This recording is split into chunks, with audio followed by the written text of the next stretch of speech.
পৃথিবীতে এখন জোর চর্চা চলছে ডোনাল্ড ট্রাম্পের বোর্ড অফ পিস নিয়ে।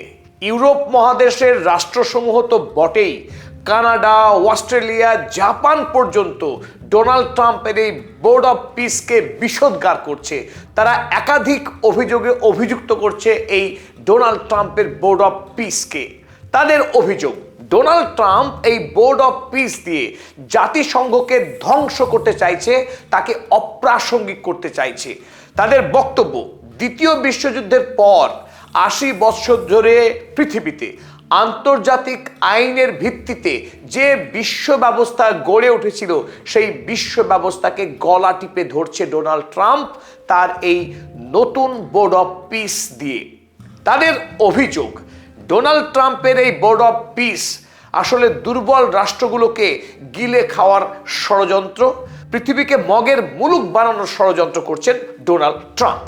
স্বাভাবিকভাবেই আপনার মনে, আমাদের মনে এই প্রশ্ন জাগছে, ডোনাল্ড ট্রাম্পের বোর্ড অফ পিস আসলে কি, এর চরিত্রটা কেমন? এই সময়ে তা বুঝে নেওয়া খুব দরকার।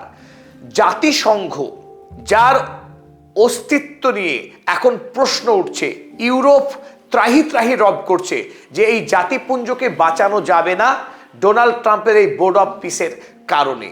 তাহলে জাতিপুঞ্জ কি বোর্ড অফ পিসের থেকে অনেকখানি ভালো ছিল? কিংবা ডোনাল্ড ট্রাম্পের এই বোর্ড অফ পিস, যার ঘোষণা হয়েছিল ২০২৫ সালের অক্টোবর মাসে গাজার যুদ্ধবিরতি করার সময়, ডোনাল্ড ট্রাম্প প্রথম প্রস্তাব করেছিলেন এই বোর্ড অফ পিসের। Board of piece, what a beautiful name, a big beautiful board of piece. তিনি বলেছিলেন, অনেক সুখ্যাতি করছে বোর্ড অফ পিসের। এখন সেই বোর্ড অফ পিস পৃথিবীর গণতন্ত্রের জন্যে, আন্তর্জাতিক আইনের জন্যে, পৃথিবীর রাষ্ট্রগুলির সার্বভৌমিকতা এবং ভৌগোলিক অখণ্ডতার প্রশ্নে এক অত্যন্ত ভয়ঙ্কর বিপদ হতে চলেছে বলে বিশ্ববাসীর এখন অভিমত। চলুন আজকের এই ভিডিওতে আমরা দেখে নিই ডোনাল্ড ট্রাম্পের বোর্ড অফ পিস, যার আনুষ্ঠানিক উদ্বোধন করলেন, তার সাইনিং ইন সেরিমনি সম্পন্ন হয়ে গেল সুইজারল্যান্ডের ড্যাভোস শহরে। এই ওয়ার্ল্ড ইকোনমিক ফোরামের যে বৈঠক চলছিল, সেখানে সাড়ম্বরে ডোনাল্ড ট্রাম্প ১৯টি রাষ্ট্রের উপস্থিতির মধ্য দিয়ে সেই সাইনিং ইন সেরিমনি সম্পন্ন করলেন। যে বোর্ড অফ পিসের মেম্বার হলো সৌদি আরব, তুরস্ক, কাতার, উজবেকিস্তান, ইউরোপের বুলগেরিয়া, কোসোভো, হাঙ্গেরি থেকে শুরু করে লাতিন আমেরিকার আর্জেন্টিনা, প্যারাগুয়ে, একাধিক রাষ্ট্র। এই সমস্ত রাষ্ট্রগুলি তারা সেখানে উপস্থিত হয়ে প্রত্যেকে তারা স্বাক্ষর করলো ডোনাল্ড ট্রাম্পের এই নতুন প্রস্তাবিত আন্তর্জাতিক প্রতিষ্ঠান বোর্ড অফ পিস। চলুন দেখে নিই এই বোর্ড অফ পিসের মূল কাঠামো, তার সনদ, জাতিসংঘের সঙ্গে এই বোর্ড অফ পিসে মৌলিক ফারাক কোন কোন জায়গায়, এবং কেন ডোনাল্ড ট্রাম্পের এই বোর্ড অফ পিস আগামী পৃথিবীর জন্য অশনি সংকেত বয়ে আনতে পারে, তার বিস্তারিত আলোচনা করে দেখি। তবে বোর্ড অফ পিস কি, কেমন, তা বোঝার আগে আমাদের একটু ফিরে দেখা দরকার জাতিসংঘ, ইউনাইটেড নেশনস অর্গানাইজেশন, এতদিন ধরে যেটা চলছে পৃথিবীতে। ১৯৪৪ সালে তার প্রতিষ্ঠা হয়েছিল আনুষ্ঠানিকভাবে। আমেরিকার তৎকালীন রাষ্ট্রপতি ফ্র্যাঙ্কলিন ডি রুজভেল্ট, ইংল্যান্ডের প্রধানমন্ত্রী উইনস্টন চার্চিল, তারা একযোগে কাজ করেছিলেন দ্বিতীয় বিশ্বযুদ্ধের যে ভয়াবহতা, পৃথিবীর যে লক্ষ লক্ষ মানুষের মৃত্যু, সীমাহীন ধ্বংসকাণ্ড, পৃথিবীতে তৃতীয়বারের জন্যে এই বিশ্বব্যাপী যুদ্ধ যাতে আর না হয়, পৃথিবীকে যুদ্ধের হাত থেকে বাঁচানোর লক্ষ্য নিয়ে জাতিসংঘের প্রতিষ্ঠা হয়েছিল ১৯৪৪ সালে। তারপর পৃথিবীতে যদিও তৃতীয় বিশ্বযুদ্ধ হয়নি, কিন্তু যুদ্ধ যে হয়নি এ কথা বলা যাবে না। পৃথিবীতে একাধিকবার যুদ্ধ হয়েছে, তবু জাতিপুঞ্জ তার কার্যক্রম এখনো পর্যন্ত চালিয়ে যাচ্ছে। এই জাতিপুঞ্জ আন্তর্জাতিক আইনের কথা বললেও, বিশ্বের প্রতিটি রাষ্ট্রের সার্বভৌমিকতাকে স্বীকৃতি দিলেও, সবলের অত্যাচার, দুর্বলের ভোগান্তি তার কিন্তু সমাধান করতে পারেনি জাতিপুঞ্জ। এই জাতিপুঞ্জ বিশেষ করে মুসলিম পৃথিবীর জন্যে একটা মারাত্মক অভিশাপ হিসেবেই পৃথিবীতে তৈরি হয়েছিল। কারণ জাতিপুঞ্জের তৈরির ঠিক ৪ বছরের মাথায় 1948 সালে জাতিপুঞ্জ স্বীকৃতি দিয়েছিল ইসরায়েল নামক পৃথিবীর এক অভিশাপের। আরব ভূমিতে প্যালেস্টাইন রাষ্ট্রে হঠাৎ সেই প্যালেস্টাইনের মানুষকে বিতাড়িত করে নাকবার মধ্য দিয়ে তৎকালীন সময়ে 7 লক্ষ ফিলিস্তিনি হঠাৎ করে এক রাতের মধ্যে তারা বিদেশি হয়ে যায়, তারা রাষ্ট্রহারা হয়ে যায়, বাস্তুহারা হয়ে যায় এই জাতিসংঘের পাশ করা আইনের দ্বারা। তাই জাতিসংঘ একটি নিরীহ প্রতিষ্ঠান, এ কথা বলার কোনো সুযোগ নেই। একটি রাষ্ট্রকে নির্মূল করে দেওয়া, রাষ্ট্রের সকল মানুষকে চিরতরে বিদেশি করে দেওয়া, সেই 48 সাল থেকে শুরু করে আজ 2026 সাল পর্যন্ত ফিলিস্তিনিদের জীবনের সমস্যার সমাধান হয়নি। বারবার এই জাতিপুঞ্জে বারবার আইন হয়েছে, রেজুলেশন হয়েছে, ইন্টারভেনশন হয়েছে, কিন্তু ফিলিস্তিনিরা তাদের রাষ্ট্র ফিরে পায়নি। অন্যদিকে ইসরায়েলের যে ইহুদিরা, যাদেরকে অ্যাডলফ হিটলারের মতো স্বৈরাচারী শাসক তিনি নির্বিচারে খুন করছিলেন, গুম করছিলেন, সেই সমস্ত অত্যাচারিত পীড়িত ইহুদিরা যাদের ইউরোপে বাস করার অধিকার ছিল না, সেই সমস্ত ইহুদিদের নিয়ে একটা সম্পূর্ণ বেআইনি রাষ্ট্র তৈরি করলো এই জাতিসংঘ আরব দেশে, যাদের সঙ্গে আরবের কোনো সম্পর্কই ছিল না। অন্যায় করলো ইউরোপ, শাস্তি পেল প্যালেস্টাইনের মানুষ। প্যালেস্টাইনের মানুষ বরং তাদেরকে আশ্রয় দিয়েছিল মানবিকতার খাতিরে প্রথম দিকে 1917 সালের পর থেকেই।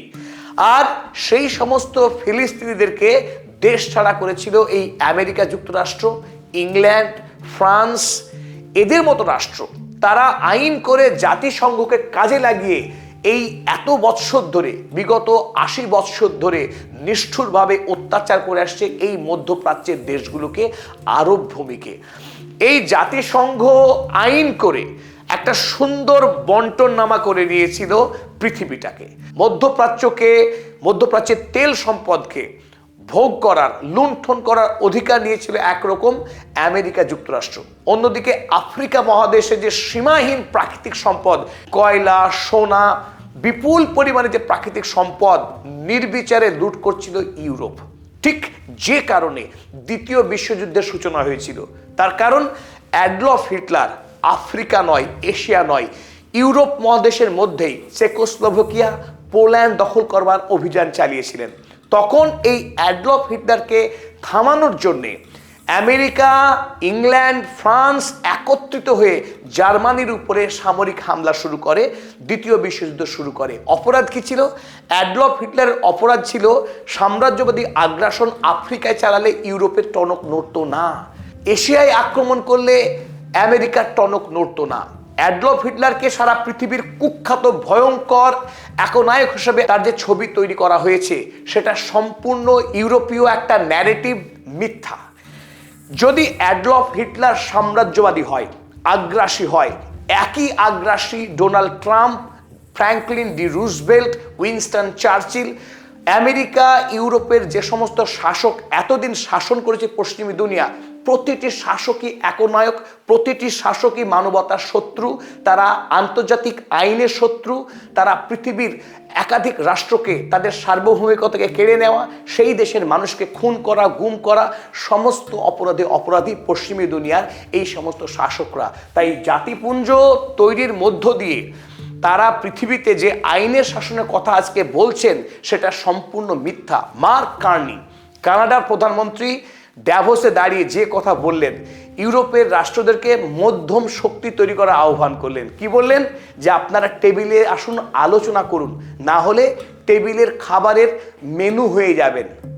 হ্যাঁ, নতুন করে বোর্ড অফ পিস, ডোনাল্ড ট্রাম্পের বোর্ড অফ পিস তৈরি হওয়ার পর আলোচনার টেবিলে না বসলে ইউরোপ মহাদেশ তারা মেনু হয়ে যাবে আমেরিকার কাছে। এতদিন ধরে মিডল ইস্ট যখন মেনু হয়েছিল, খাদ্য হয়েছিল ইউরোপের, খাদ্য হয়েছিল আমেরিকার, তখন কিন্তু ইউরোপ এই কথা বলেনি, কানাডা এই কথা বলতে আসেনি। কানাডা আজকে বিরাট স্বাধীনতার কথা বলছে, সাম্যের কথা বলছে, আন্তর্জাতিক আইনের কথা বলছে। এই মার্ক কার্নি কোথায় ছিলেন? মার্ক কার্নি আপনার কানাডা যখন ইরাক হামলা করেছিল ন্যাটো বাহিনীর সদস্য হয়ে, আপনার কানাডা কোথায় ছিল যখন আফগানিস্তানে 20 বছর ধরে তালিবানের সাধারণ আফগানদের খুন করলেন? হ্যাঁ, আপনার হাতে রক্তের দাগ আছে মার্ক কার্নি। ফ্রান্সের রাষ্ট্রপতি ম্যাক্রন, আপনি বড় বড় কথা বললেন ড্যাভোসে দাঁড়িয়ে। আপনার ফ্রান্স আজ পর্যন্ত আফ্রিকার রাষ্ট্রগুলোকে নির্মমভাবে ঔপনিবেশিক লুণ্ঠন চালাচ্ছে। এই ইংল্যান্ড, এই ফ্রান্স, এরা আজকে আন্তর্জাতিক আইনের কথা বলছে। তারা কথা বলছে জাতিসংঘকে বাঁচাতে হবে, কারণ এবার শিকার হচ্ছে। যে খাদক, সেই খাদক এবার খাদ্যে পরিণত হয়েছে আরো বড়, আরো ভয়ঙ্কর শিকারীর কাছে, শিকারীর ঠেলায় পড়ে। এবার বাঘ গাছে উঠছে, ধান খাওয়ার কথা বলছে, আইনের কথা বলছে। তাই জাতিসংঘকে এমন নিরীহ প্রতিষ্ঠান বলার কোনো কারণ নেই। জাতিসংঘ অন্যায়কে আইনে রূপ দিয়েছে। আমেরিকা এবং ইউরোপ যে অন্যায় করে আসছে বিগত 80 বছর ধরে পৃথিবীর বুকে, প্রতিটা অন্যায়কে ন্যায় বলে চালিয়ে দিয়েছে। জাতিসংঘ কি? জাতিসংঘ আসলে আমেরিকা এবং ইউরোপের যে সাম্রাজ্যবাদ, তাদের যে ঔপনিবেশিকবাদ, তাকে লিগালাইজ করা, তাকে আইনসঙ্গত করা, তাকে আইনি মোড়ক দেওয়ার কাজ করে এসছে এতদিন পৃথিবীতে। তাই জাতিসংঘ কোনো ন্যায়ের প্রতীক নয়, কোনো ধোয়া তুলসী পাতা নয়। এখন ট্রিলিয়ন ডলারের প্রশ্ন হচ্ছে এই, ইউরোপ মহাদেশ ডোনাল্ড ট্রাম্পের বোর্ড অফ পিসকে কেন এত ভয় করছে? কারণ তারা জানে ইউরোপ এবং আমেরিকা মিলে আফ্রিকা এবং মধ্যপ্রাচ্যের উপর থেকে শুধু তারা কি পরিমাণে অত্যাচার করেছে, কি পরিমাণে শোষণ করেছে সেখানকার প্রাকৃতিক সম্পদকে। আজকের সময়ে দাঁড়িয়ে আমেরিকা যুক্তরাষ্ট্র তার বোর্ড অফ পিসকে ভয় করছে ইউরোপ এই কারণেই, কারণ আগামী দিনে তারা আমেরিকার খাদ্য হতে পারে। এই ইউরোপ মহাদেশকে আমেরিকা শোষণ লুণ্ঠন শুরু করতে পারে। তার একটি মারাত্মক ডকুমেন্টারি রয়েছে সাম্প্রতিক সময়ে, এর ওপরে অনেকগুলো গবেষণাপত্র হয়েছে। শুধুমাত্র 1990 সাল থেকে 2015 সাল পর্যন্ত গ্লোবাল নর্থ অর্থাৎ ইউরোপ এবং আমেরিকা মিলিতভাবে এই আফ্রিকা এবং মধ্যপ্রাচ্য থেকে তারা 242 ট্রিলিয়ন ইউএসডি পরিমাণ সম্পদ তারা লুণ্ঠন করেছে মাত্র 25 বছরে।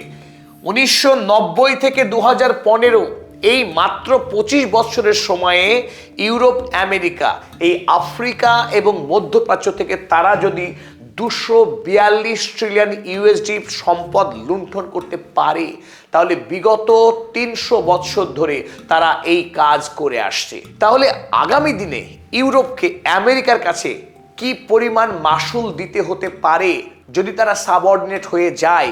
আমেরিকা যদি আগামী দিনে তার কলোনাইজেশন করে ফেলে ইউরোপকে, তাহলে ইউরোপের কপালে কি দুঃখ অপেক্ষা করছে সেই কথা ভেবেই এবার শিউরে উঠছে। এই কারণেই ইউরোপ আজও গালি পারে অ্যাডলফ হিটলারকে, মুসোলিনিকে, কারণ তারা ইউরোপ মহাদেশে এই কলোনাইজেশন শুরু করেছিল।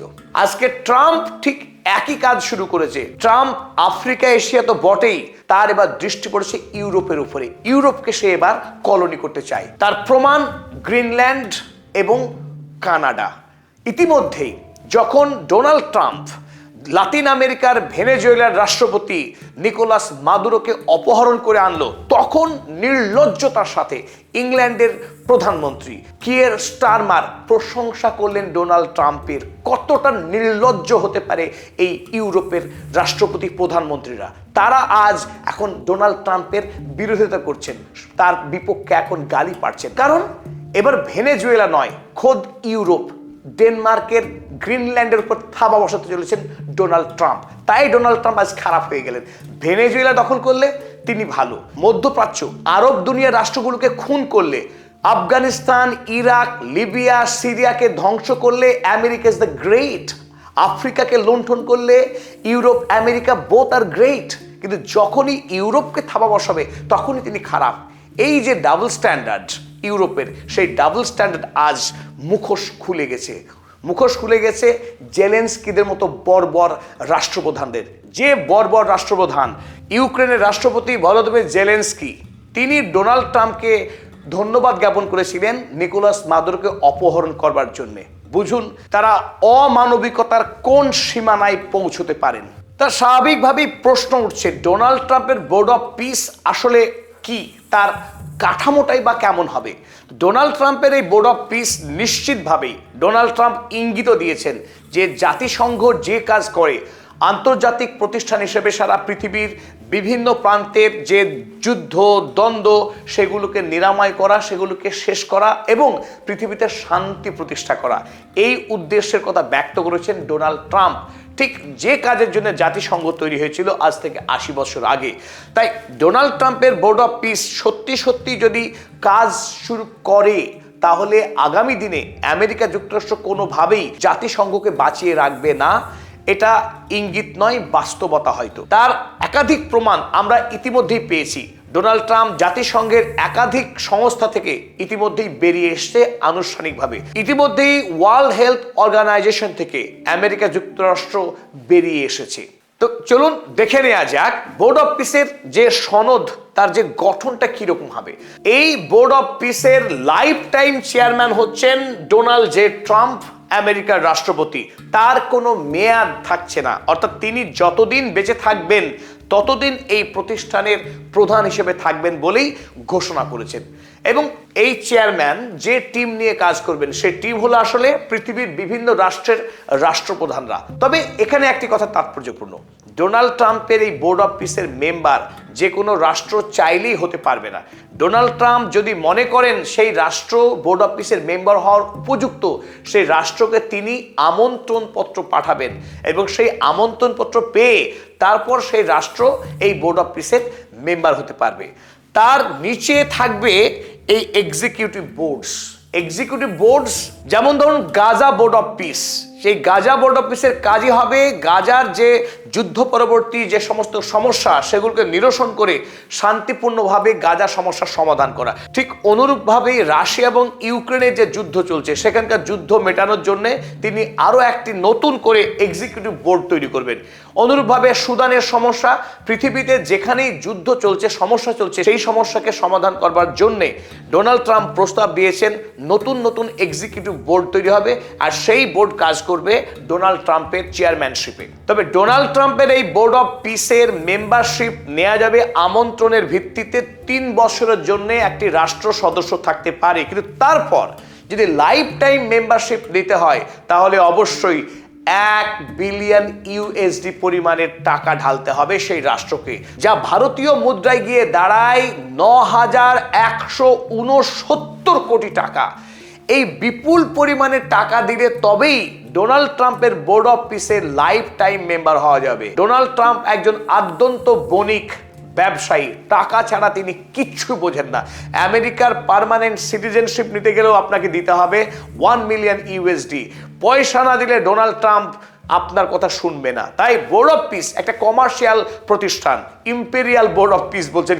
কেউ তাকে তুলনা করছে ইংল্যান্ডের তৈরি হওয়া সেই ইস্ট ইন্ডিয়া কোম্পানি, কেউ বলছে ডাচ ইস্ট ইন্ডিয়া কোম্পানি। ঠিক যেভাবে সারা পৃথিবীতে সাম্রাজ্যবাদের সূচনা করেছিল, রাষ্ট্রকে নামিয়ে এনেছিল একটি ব্যবসায়িক প্রতিষ্ঠান, কর্পোরেশনে, ডোনাল্ড ট্রাম্প আগামী দিনে পৃথিবীর এই রাষ্ট্রগুলোকে তিনি কমার্শিয়াল অর্গানাইজেশনে নামিয়ে আনতে চাইছেন। হ্যাঁ, পরিশেষে একটা কথা বলা যায় যে পৃথিবীর যত রাষ্ট্রই এই বোর্ড অফ পিসের সদস্য হোক, তারা যে সিদ্ধান্তই নিক না কেন, ডোনাল্ড ট্রাম্প কিন্তু সেই সমস্ত সিদ্ধান্তকে ইচ্ছে হলেই ভেটো দিয়ে তছনছ করে দিতে পারেন, because he is the boss. তাহলে এখন সঙ্গত কারণে প্রশ্ন ওঠে, পৃথিবীর জন্য, মধ্যপ্রাচ্য, আফ্রিকার জন্য কে বেশি বিপজ্জনক, জাতিসংঘ না ডোনাল্ড ট্রাম্পের এই বোর্ড অফ পিস? তবে আমাদের বিচারে বোর্ড অফ পিস অত্যন্ত মারাত্মক, অতি ভয়ঙ্কর হতে পারে পৃথিবীর জন্য। তার 1 নম্বর কারণ আমরা এই বলছি, জাতিসংঘের নিরাপত্তা পরিষদের 5টি রাষ্ট্র ছিল সদস্য। তাকে আমরা বলতেই পারি পৃথিবীর 5 dictator: Donald Trump, Keir Starmer, Vladimir Putin, Macron এবং শি জিনপিং। এই 5টি রাষ্ট্র চাইলে নিরাপত্তা পরিষদে তাদের অপছন্দ হলে যে কোনো বিষয়ে তারা ভেটো দিতে পারতেন। এই 5টি রাষ্ট্র চাইলেই তাদের ইচ্ছা মতো অন্যায় করে যেতে পারেনি, কারণ সেখানে ভ্লাদিমির পুতিন যদি বিরুদ্ধে দাঁড়িয়েছেন, আমেরিকা যুক্তরাষ্ট্র তার মতামতকে প্রতিষ্ঠা করতে পারেনি, বা শি জিনপিং তিনি চাইলেও তার মতকে প্রতিষ্ঠা করতে পারেননি, কারণ তার বিরুদ্ধে গিয়ে আমেরিকা যুক্তরাষ্ট্র কিংবা ইংল্যান্ড ভেটো দিয়ে দিয়েছে। ফলে কিছুটা হলো পৃথিবীতে আন্তর্জাতিক আইনের অস্তিত্ব ছিল, কিন্তু উল্টো দিকে board of piece, one man Donald Trump, তিনি হলেন এখানকার একমাত্র মহানায়ক। তিনিই দেবেন ভেটো। এমনকি সমস্ত সদস্য রাষ্ট্র তারা ভোট করে যদি কোনো সিদ্ধান্ত গ্রহণও করে, সেই সিদ্ধান্তকে চাইলে ডোনাল্ড ট্রাম্প খারিজ করে দেবেন তার ভেটো পাওয়ার দিয়ে। এমনকি কোনো সদস্য রাষ্ট্র কতদিন সদস্য থাকবে ভোট অফ পিসের সেটাও নির্ণয় করবেন ডোনাল্ড ট্রাম্প। তিনি চাইলেই যে কোনো রাষ্ট্রের সদস্য পদকে খারিজ করে দিতে পারেন পত্রপাঠ। সেখানে একথা বলার তো অপেক্ষায় রাখে না যে ডোনাল্ড ট্রাম্প তিনি কত বড় স্বৈরাচারী শাসক। তিনি ঘুম থেকে জেগে উঠে যদি মনে করেন আজকে ভেনেজুয়েলার রাষ্ট্রপতিকে ধরে আনতে হবে, তিনি ধরে নিয়ে চলে আসছেন। তিনি এপস্টিন ফাইলে অভিযুক্ত হয়ে তার মুখ বাঁচানোর লক্ষ্যে নতুন করে একটার পর একটা পৃথিবীতে যুদ্ধ বাঁধাচ্ছেন, যাতে দেশের মানুষ প্রশ্ন না তুলতে পারে তার চরিত্রের উপরে।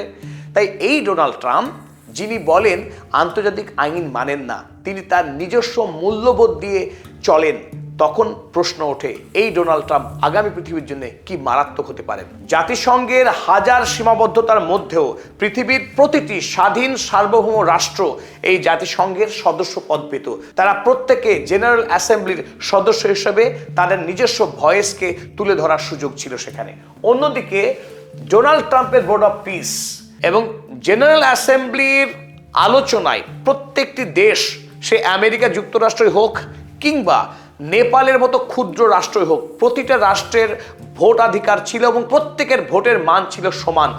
একটি করে ভোট দেওয়ার অধিকার ছিল জাতিসংঘে। কিন্তু অন্যদিকে ডোনাল্ড ট্রাম্পের বোর্ড অফ পিসের সেখানে সদস্য রাষ্ট্রের ভোটাধিকারের কোনো মানই নেই। কারণ সমস্ত রাষ্ট্র যদি কোনো একটি বিলের পক্ষে ভোটও দেয়, সেই ভোটের বিরুদ্ধে ডোনাল্ড ট্রাম্প চাইলেই তিনি ভেটো দিতে পারেন, অর্থাৎ এই ভোটের ফলাফল শূন্য।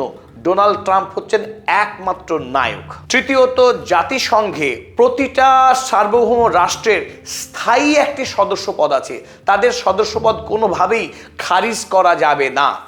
অন্যদিকে ডোনাল্ড ট্রাম্পের এই বোর্ড অফ পিসের সদস্য পদ নিতে গেলেই রাষ্ট্রগুলোকে গুনতে হবে বিপুল পরিমাণের টাকা, 1 বিলিয়ন ইউএসডি, যেটা পৃথিবীর অধিকাংশ রাষ্ট্রের পক্ষেই প্রায় অসম্ভব বলা যায়। জাতিসংঘে যখন পৃথিবীর প্রতিটি রাষ্ট্র সদস্য পদ পেত, জাতিসংঘে বর্তমানে 193টি রাষ্ট্র আছে এবং 2টি অবজারভার স্টেট আছে, যেমন প্যালেস্টাইনেরও কিন্তু মেম্বারশিপ রয়েছে জাতিসংঘে।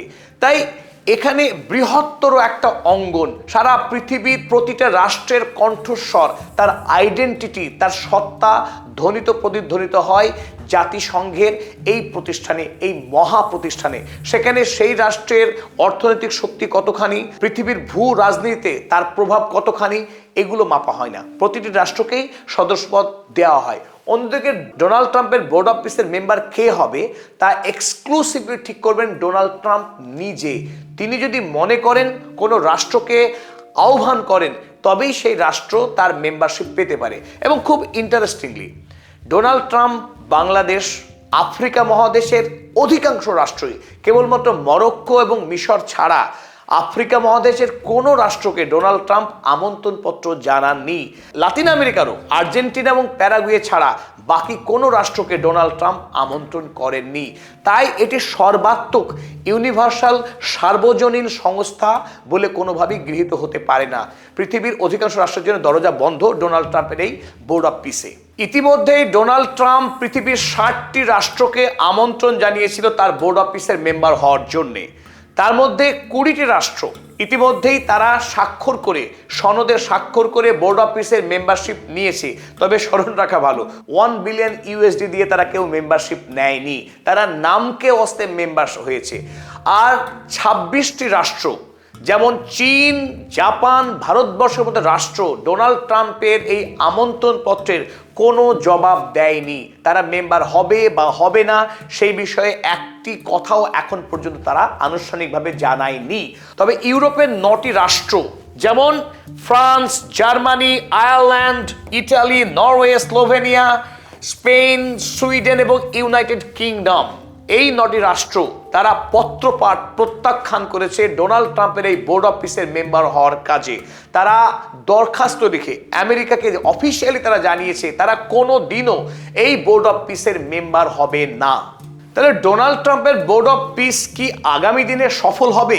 এটা সত্যি সত্যি কি মাথা তুলে দাঁড়াতে পারবে আন্তর্জাতিক প্রতিষ্ঠান হিসেবে?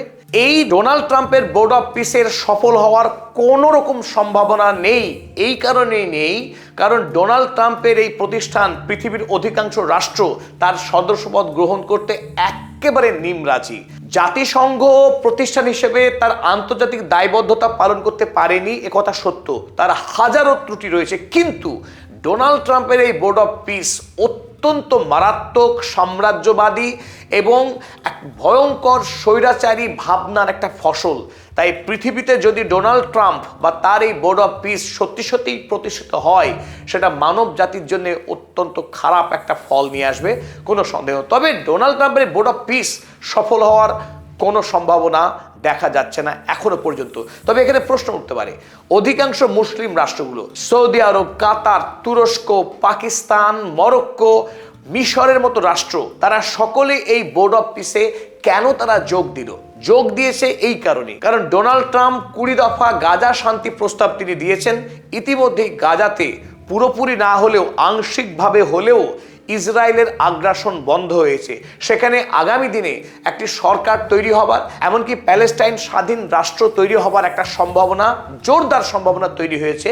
তাই ইসলামিক রাষ্ট্রগুলো চাইছে আগামী দিনে প্যালেস্টাইন একটি স্বাধীন সার্বভৌম রাষ্ট্র তৈরি হোক এবং ডোনাল্ড ট্রাম্পকে টাকা দিয়ে হোক, যে করেই হোক, এই ইসলামিক রাষ্ট্রগুলো ঐক্যবদ্ধভাবে কূটনৈতিক অবস্থান গ্রহণ করেছে। তারা বোর্ড অফ পিসের সদস্য হয়েছে। একমাত্র লক্ষ্য প্যালেস্টাইন, একমাত্র লক্ষ্য গাজাবাসীর শান্তি।